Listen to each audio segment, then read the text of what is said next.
Hello बच्चों, कैसे हैं आप सब लोग। फिर से एक बार स्वागत है आप सभी का 45 डेज 45 टॉपिक रिवीजन सीरीज में। आज भी हम एक बहुत ही प्यारा सा टॉपिक जिसका नाम है स्टेबिलिटी ऑफ इंटरमीडिएट। अब आप सोच रहे हैं कि यार ये कौन सा टॉपिक लिया है आप। यस, बिल्कुल, ऑर्गेनिक केमिस्ट्री में आपने इंटरमीडिएट्स के बारे में सुना होगा। कार्बोकेटाइन, कार्बेनाइन, फ्री रेडिकल, उनकी स्टेबिलिटी कैसे फाइंड करना है ये मैं आज आपको सिखाने वाला हूं बहुत ही कम समय में।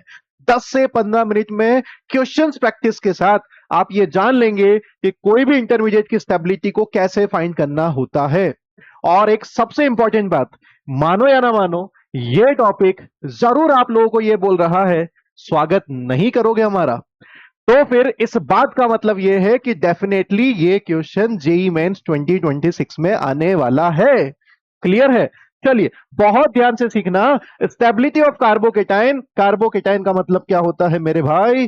कार्बोकेटाइन का मतलब होता है एक ऐसा कार्बन जिसपे पॉजिटिव चार्ज होता है, उसको बोलते हैं कार्बोकेटाइन। कार्बेनाइन का मतलब होता है जिसपे माइनस चार्ज होता है। क्लियर हो गई बात। अब कार्बोकेटाइन की स्टेबिलिटी बढ़ाने के लिए ना आपको एक ही चीज याद रखनी है कि कार्बन पे चार्ज कौन सा है, पॉजिटिव। तो इसकी स्टेबिलिटी को बढ़ाने के लिए पॉजिटिव वाले ग्रुप ही चाहिए। पॉजिटिव की स्टेबिलिटी बढ़ाने के लिए पॉजिटिव वाले ग्रुप, इतनी सी बात याद रखनी है। और पॉजिटिव वाले ग्रुप कौन से होते हैं, वो होता है आपका प्लस आर, वो होता है आपका प्लस एच, और वो होता है आपका प्लस आई। क्या आपको याद है प्लस आर का मतलब रेजोनेंस पॉजिटिव वाला, that is plus M effect, mesomeric effect, जो इलेक्ट्रॉन डोनेटिंग होते हैं। प्लस एच का मतलब हाइपर कॉन्जुगेशन, प्लस आई का मतलब इंडक्टिव इफेक्ट। तो इन जनरल आप इन सब को प्यार से एक नाम दे सकते हो, इलेक्ट्रॉन डोनेटिंग ग्रुप। तो आप ध्यान रखना, कार्बोकेटाइन की स्टेबिलिटी, प्लस की स्टेबिलिटी प्लस वाले बढ़ाते हैं, that is electron donating group. अगर इसके साथ ये लोग मिल जाए ना तो आप बोलना ओके ओके, चलते रहो यहां से। आगे बात समझ में। चलिए, उसके बाद सिमिलरली कार्बेनाइन का मतलब कार्बन पे माइनस चार्ज, माइनस चार्ज का मतलब हो गया माइनस आर वाले ग्रुप, माइनस आई वाले ग्रुप कार्बेनाइन की स्टेबिलिटी को बढ़ाते हैं। और इन ग्रुप को प्यार से आप क्या नाम दोगे, इलेक्ट्रॉन विड्रॉइंग ग्रुप। फिर से आपको एक ही बात बोलनी है कि माइनस के साथ माइनस वाले इंसान है तो बोलना सब कुछ अच्छा चल रहा है, चलते चलो। बोलो, बात समझ में आ गई। चलो जल्दी से, कॉन्सेप्ट वाइज यही है मेरे भाई। क्वेश्चंस आपको रोक के देखना ही पड़ेगा। अगर आप क्वेश्चन नहीं देखोगे ना तो आप इसका सवाल अटेम्प्ट नहीं कर पाओगे, यकीन मानिए। इसलिए हम इसके 5-6 क्वेश्चन प्रैक्टिस करेंगे बहुत आसानी से। Correct order of stability of following carbocations. Carbocation की स्टेबिलिटी बढ़ानी है, ध्यान से देखना मेरे भाई। पहले वाले केस में, ए वाले केस में, ये कार्बोकेटाइन इस पीएच के साथ रेजोनेंस शो करेगा। यहां भी रेजोनेंस होगा और यहां भी रेजोनेंस होगा। क्या पहले वाले केस में कार्बोकेटाइन 3 बार रेजोनेंस कर रहा है? यस, तो आप बोल देना यहां पे 3 टाइम रेजोनेंस हो रहा है। आगे बात समझ में। यहां पे रेजोनेंस कितनी बार होगा, 2 टाइम्स। यहां पे रेजोनेंस है 2 टाइम्स। तीसरे वाले केस में महा इंपॉर्टेंट ये सवाल है। आप देखो, ये प्लस इसके साथ रेजोनेंस में तो है, बट इसके रेजोनेंस से कैरेक्टर आते हैं एरोमेटिक वाले। क्या आपको ये याद है? नहीं पता तो जल्दी से प्लेलिस्ट में एरोमेटिसिटी वाला वीडियो देखो, जहां पे मैंने आपको यह समझाया कि एरोमेटिक कैरेक्टर कैसे निकालने होते हैं। ये कंपाउंड में हकल्स रूल फॉलो होगा, 6 पाई इलेक्ट्रॉन्स हैं। एरोमेटिक कंपाउंड पॉजिटिव चार्ज की वजह से एरोमेटिक कैरेक्टर है, मतलब ये बहुत ही ज्यादा स्टेबल कार्बोकेटाइन होगा। इन दोनों से भी ज्यादा स्टेबल कौन होगा, सी वाला कार्बोकेटाइन। अगले वाले केस में कोई रेजोनेंस नाम की चीज नहीं है, यहां पे होगा हाइपर कॉन्जुगेशन। कार्बोकेटाइन के पास वाले कार्बन कौन से होते हैं दोस्त, अल्फा कार्बन। और अल्फा कार्बन से बॉन्डेड हाइड्रोजन अल्फा हाइड्रोजन। तो यहां पर 5-5 अल्फा हाइड्रोजन स्टेबिलिटी दे रहे हैं। बट मजेदार बात यह होती है कि आपको पता होगा कि रेजोनेंस इफेक्ट ज्यादा डोमिनेटिंग इफेक्ट होता है किससे, हाइपर कॉन्जुगेशन से। बोलो, समझ में आ गई बात, क्लियर है। तो बताओ सबसे ज्यादा स्टेबल कौन होगा, सी। सबसे ज्यादा स्टेबल कौन है, सी। उसके बाद होगा कौन, ए। उसके बाद कौन होगा, बी। और सबसे लीस्ट होगा डी। तो आपका आंसर है C A B D, C A B D, C A B D. मिल चुका है मुझे आंसर नंबर डी। समका सभी लोगों को। चलिए, अगला सवाल, स्टेबिलिटी ऑर्डर बताना है कार्बोकेटाइन का। बहुत ध्यान से कार्बोकेटाइन को देखो। यहां पे 3 CH3 के साथ कार्बोकेटाइन है, इसका मतलब होता है, प्यार से आपको एक ऐसा कार्बन लिखना है जिस पे 3 CH3 अपना कब्जा लगा के बैठे हुए हैं। बोलो बात समझ में आ गई। ऐसे कार्बोकेटाइन को मैं अक्सर प्यार से 3 डिग्री कार्बोकेटाइन बुलाता हूं। क्या आप लोग भी इसको प्यार से 3 डिग्री कार्बोकेटाइन बुलाते हो? जी हाँ सर, बिल्कुल सही है। उसके बाद CH3CH2 प्लस है। CH3CH2 प्लस को अगर आप देखोगे तो यार ये कार्बन पे प्लस जो है वो बाजू में एक CH3 के साथ है।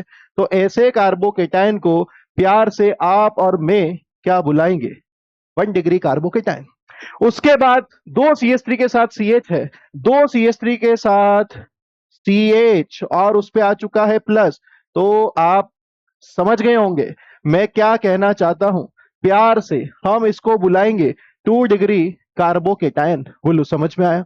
उसके बाद प्यारा सा एक बचा है अकेला CH3, अकेला CH3। तो आप मुझे बताओ, क्या आप यहां पे कॉन्सेप्ट समझ गए हैं? कार्बोकेटाइन के पास वाले carbon alpha carbon, alpha carbon से बॉन्डेड हाइड्रोजन अल्फा हाइड्रोजन। तो यहां पर है 9 अल्फा हाइड्रोजन। दूसरे वाले में अल्फा हाइड्रोजन कितने हैं बेटा? 6। और तीसरे वाले में तो यार आप ही बता दोगे कितने अल्फा हाइड्रोजन हैं? 3। और लास्ट वाले में तो अरे नहीं पूछो सर, हमें पता है यहाँ कितने अल्फा हाइड्रोजन हैं। कुछ चीजों को छुपा के ही रखना चाहिए। तो आप देखो 9 अल्फा हाइड्रोजन है। मोर number of alpha hydrogen more stable carbocation. पता है ना आप लोगों को? तो बताओ सबसे ज्यादा 3 डिग्री केटाइन स्टेबल होगा। तो आप सबसे पहले देखो, क्या यहाँ पे 3 डिग्री स्टेबल है? उसके बाद 1 डिग्री, ये तो गलत हो गया। ये तो होने से रहा। ये 3 degree, 2 degree, 1 degree, super 1 degree. लो भैया, फाइनल आंसर क्या मिल चुका है आपको? मिल चुका है कौन सा? C option. क्लियर? चलिए अगला केस है मोस्ट स्टेबल कार्बोकेटाइन फिर से फाइंड करना है। ध्यान से देखो, यहां पर CH2 प्लस है। क्या ये CH2 प्लस इस बॉन्ड के साथ रेजोनेंस में है? बिल्कुल है। क्या ये यहां पे भी रेजोनेंस में है? बिल्कुल है। यहां पे भी रेजोनेंस में है, यहां पे भी रेजोनेंस में है। सर ये क्या हो गया? यहां पे तो सब जगह रेजोनेंस दिख रहा है। तो फिर हम आइडेंटिफाई इसको कैसे करेंगे? मेरे भाई थोड़ा शांति रखो, ठंडे दिमाग से सोचो। क्या यहां पर ये वाली पोजीशन ऑर्थो, ये वाली पोजीशन मेटा और ये वाली पोजीशन पैरा है?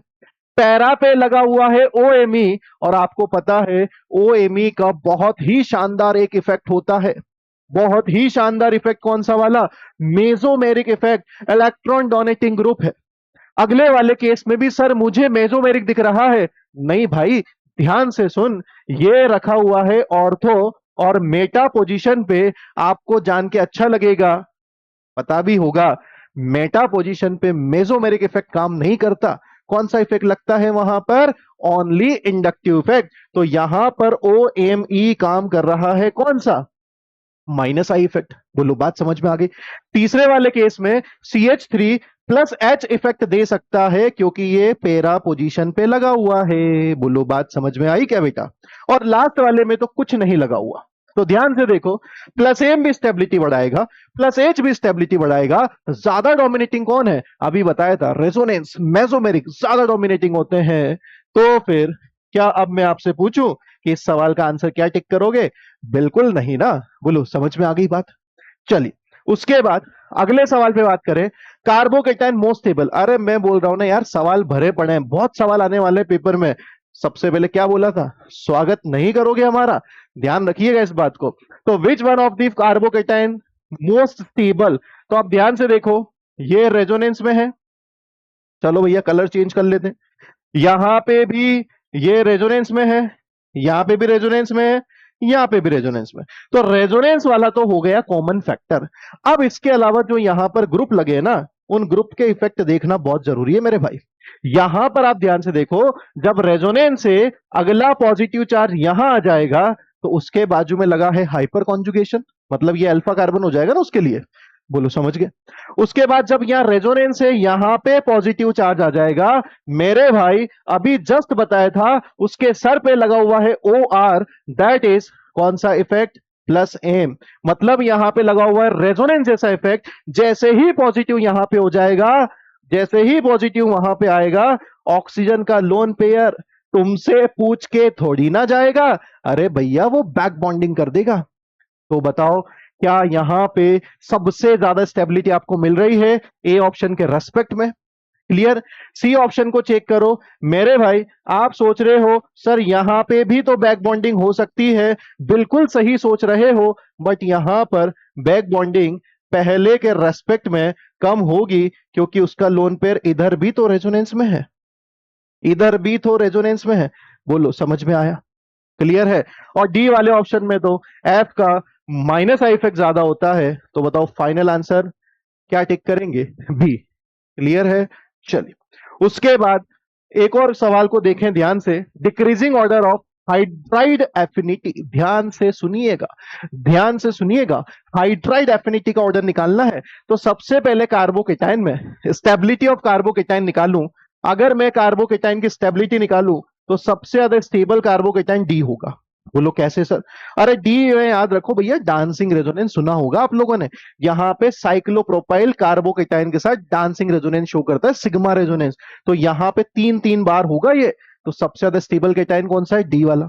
उसके बाद आप देखोगे यहां पे आपको दिखेगा रेजोनेंस जैसा फैक्टर, तो उसके बाद डी के बाद लगेगा आपको कौन सा वाला इफेक्ट? रेजोनेंस वाला। तो अब आ चुका है बी। बी के बाद सी और ए में देखोगे तो सी में अल्फा हाइड्रोजन के साथ साथ रेजोनेंस वाला फैक्टर भी है, तो इसके बाद कौन आएगा? ए। और ए के बाद तो क्या बताऊं, ओनली हाइपर कॉन्जुगेशन है, तो कौन आएगा? सी। तो डीबीएसी जो ऑर्डर है वो आपके पास है stability of carbocation, stability of carbocation. अब ध्यान से सुनिएगा, इस सवाल में पूछा यह गया है बेटा कि हाइड्राइड एफिनिटी बताना है, जो कार्बोकेटाइन सबसे ज्यादा स्टेबल है वो H माइनस को गेन क्यों करेगा? हाइड्राइड एफिनिटी का मतलब, हाइड्राइड का मतलब H माइनस, अफिनिटी का मतलब उसको पकड़ना है, उसको बुलाना है, उससे प्यार है उसको। तो यार एक बात बताओ, डी अगर सबसे ज्यादा स्टेबल है तो वो H माइनस एक्सेप्ट नहीं करेगा, तो जो कार्बोकेटाइन का स्टेबिलिटी ऑर्डर है उसका अपोजिट ऑर्डर किसका होगा? हाइड्राइड एफिनिटी का। तो बताओ आंसर में क्या आएगा? सी ए बी डी। तो बताओ सी ए बी डी कहां दिख रहा है? सी ए बी डी कहां दिख रहा है? अरे सर दिख चुका है, आंसर नंबर बी में। बोलो बात समझ में आ गई? क्लियर हो गया? एक बार और समझा देता हूं, घबराओ मत।